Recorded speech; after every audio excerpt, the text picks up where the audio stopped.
চাষে দেখি 1 কেজি ওজন করো না কতটা হয়। কতটা নেবো? 1 কেজি না 2 কেজি? কেজি 10 তোমার কি মাছ গো? শ্বশুরবাড়ি থেকে কে না জিনিস নিয়ে যেতে ভালোবাসে, তাও আবার যদি যে জিনিসটা আমরা যেখানে থাকি সেই জায়গায় না পাওয়া যায় সেই জিনিস। আর এইটা হচ্ছে বড় আসানসোলে যে আমরা থাকি, আসানসোলে এই গোগুলিগুলো পাওয়া যায় না, বড় বড় গোগুলি যেগুলোকে আমরা গ্যাড়া বলি, আবার অনেকে শামুক বলে, সেইটাই যেহেতু আসানসোলে পাওয়া যায় না ওই জন্যেই যেহেতু গ্রামে এসেছি, গ্রামে পেলাম বলে, আর আমার বর আমার মেয়েরা নাতনি সবাই খুব ভালোবাসে ওই জন্যই কিনে নিলাম। কিনে নিয়ে আমিও কিনেছি আর আমার নন্দাইও কিনেছে, দুজনে মিলেই কিনলাম। অনেকটাই জিনিস আর অনেকটা ছিল আর বেশ বড় বড় ছিল, ওইগুলো খুব ভালো লাগে বেশ তরকারি করে খেতে, ওগুলো তো আসানসোলে পাওয়াই যায় না। আর এইখানে এই যে বসেছি আমার শাশুড়ি মাকে দিয়েছি বাছতে, শাশুড়ি মাও রয়েছে, তার সঙ্গে আমার জায়ের বোনও রয়েছে, আমিও বসবো বাছতে। তাই তার আগে আমার যা বললো, দিদি তাহলে খাবার খেয়ে নাও, খেয়ে নিয়ে তারপরে ওগুলোকে বাছতে বসবে। এখন অনেকটা 9টা বেজে গেছে, টিফিন না খেলে হবে, খেতে ওইগুলো বাছতে অনেকটা দেরি হবে। তাই এই যে পিঠে তৈরি হয়েছিল আগের দিনে তোমাদেরকে দেখিয়েছিলাম, সেই সবাই মিলে এখন খেতে বসে পড়েছি। আর তোমাদেরকে তো এন্ট্রিটা দিতেই ভুলে গেছি। শুভ সকাল বন্ধুরা, তোমরা কেমন আছো? নিশ্চয়ই ভালোই আছো। আমার একটি নতুন ব্লগে তোমাদেরকে স্বাগত। চলো এখন টিফিন খেয়ে নিচ্ছি, খেয়ে দিয়ে নিয়ে তারপরে গোগুলিগুলো বাছতে হবে, অনেকটাই গোগুলি আছে। আবার এখনও স্নান করা হয়নি, তারপরে আবার আসানসোল আজকেই চলে আসবো, ব্যাগপত্রও গোছাতে হবে, অনেক কাজ আছে। চলো এখন খাওয়া দাওয়াটা সেরে নিয়ে তারপরে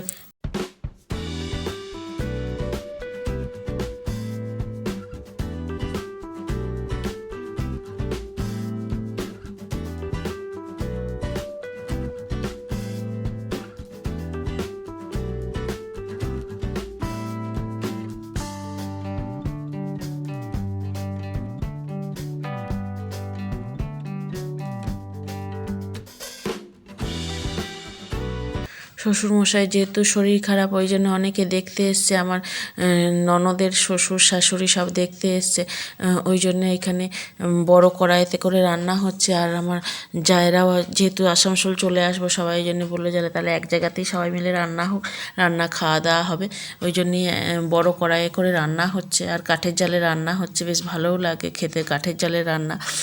আমার এই যে ননদের এই জায়ের বোন আর কি, ও রান্না করছে, যা আগে রান্না করছিল, এখন জায়ের বোন একটু তরকারিটা নামাবে, হয়েই এসছে, ওই জন্য দেখে নামিয়ে দেবে।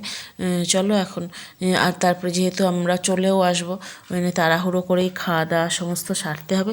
চলো খাওয়া দাওয়াটা সেরে নিই। সকালে কোনো রাস্তা নেই না আমাদের রাস্তা আছে সকালবেলা।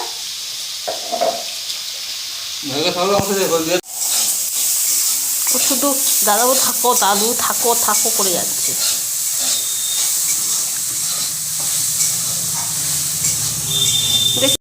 এই যে আমরা রেডি হয়ে নিয়েছি, রেডি হয়ে বেরিয়ে পড়েছি, রাস্তায় দাঁড়িয়ে আছি, গাড়ি আসবে, গাড়ির জন্যই দাঁড়িয়ে আছি, ব্যাগপত্র নিয়ে চলে এসেছি। আর আমাদের এগোতে চলে এসছে শাশুড়ি মা রয়েছে, ভাসুরপো বৌমা, দেওয়ারপো বৌমা সবাই মিলে এসছে। এই যে আমাদের গাড়িও চলে এলো।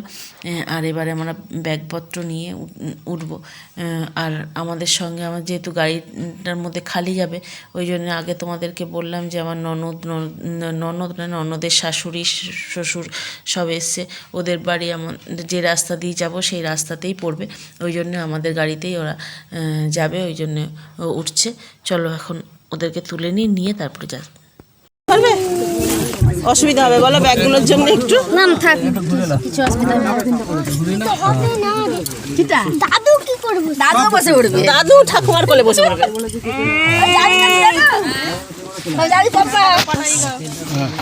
পাটা একটু সরিয়ে বন্ধ করতে হবে।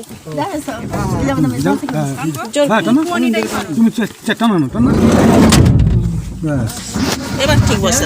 হ্যাঁ ঠিক আছে।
আমরা চন্দ্রকোনা স্টেশনে বসে আছি, এখনও ট্রেন আসেনি, প্রায় কি সন্ধে হয়েই গেছে, এখন 5:40 বাজছে।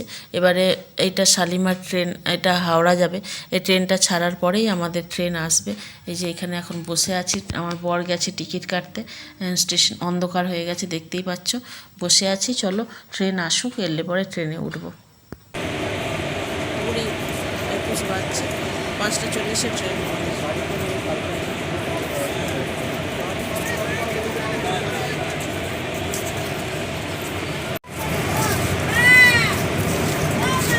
টিকিট কাটতে বসে আছে, শালিমার ট্রেন একটা দাঁড়িয়ে আছে।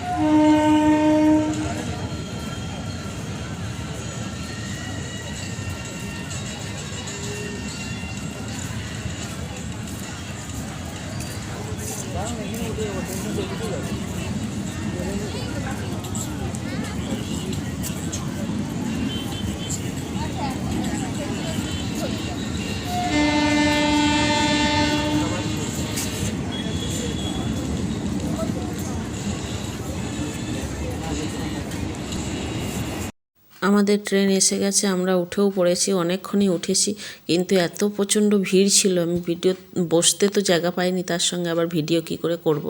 ওই জন্যে এখন বসেছি, একটু ফাঁকা হয়েছে, এখন বাঁকুড়া পেরিয়ে গেছে, তারপরেই সিট পেয়েছি। আর এখানে বসে এখন ওই জন্য একটুখানি ভিডিও করছি। দেখো আমি এক জায়গায় বসেছি আর আমার বর আর একদিকে বসেছে। আর চা তো খেতে পাইনি, চা ওঠেইনি। এইখানে উঠেছে একটুখানি ঘুগনি, গরম গরম ঘুগনি, আর ঘুগনি দেখলেই তো লোভ লাগে। ওই জন্য বরকে বললাম একটুখানি ঘুগনি কিনে দাও, দিয়ে এই যে ঘুগনি কিনে দিয়েছে। এখন ঘুগনিটা খেয়ে নিয়ে আসছে।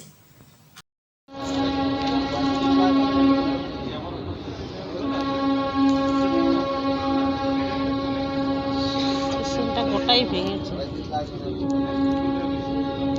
হাবড়া জংশন ভেঙে বেশ নতুন করে করছে এইসবগুলো, দেখো।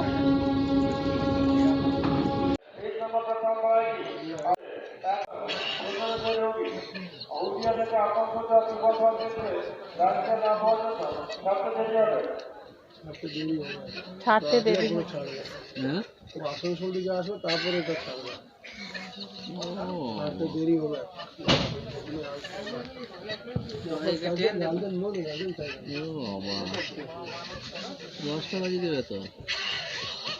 মনে ছাড়তে দেরি হবে, তাহলে এইখান থেকে চলে যাই, চলো। এখন ট্রেনটা দাঁড়িয়ে আছে বার্নপুর স্টেশনে অ্যানাউন্স করে দিল যে এখন ট্রেন 1 ঘন্টা ছাড়তে দেরি হবে, আর একটা ট্রেন এলে পরে তারপরে আসানসোল থেকে আসবে, তারপরে ট্রেনটা ছাড়বে। আর এই 1 ঘন্টা বসে থাকতে থাকতে এতটা প্রচণ্ড পরিমাণে বিরক্ত লাগছিল। আর বার্নপুর থেকে আসানসোল একটা স্টপেজ, এই একটা স্টপেজের জন্য 1 ঘন্টা বসে থাকা, যে জায়গায় 5 মিনিট থেকে 10 মিনিটের মধ্যে আমরা আসানসোল স্টেশনে ঢুকে যাই। বার্নপুর থেকে 10 মিনিট লাগে আসানসোল স্টেশনে ঢুকতে, সেই জায়গায় 1 ঘন্টা বসে থাকতে কী যে বিরক্ত। যে ট্রেনে থাকে, যারা সারাদিন জার্নিং করার পরে ট্রেনে থাকে, তারাই একমাত্র বুঝবে। আর ভালো লাগছিল না, ওই জন্য আর কোনো ভিডিও করিনি।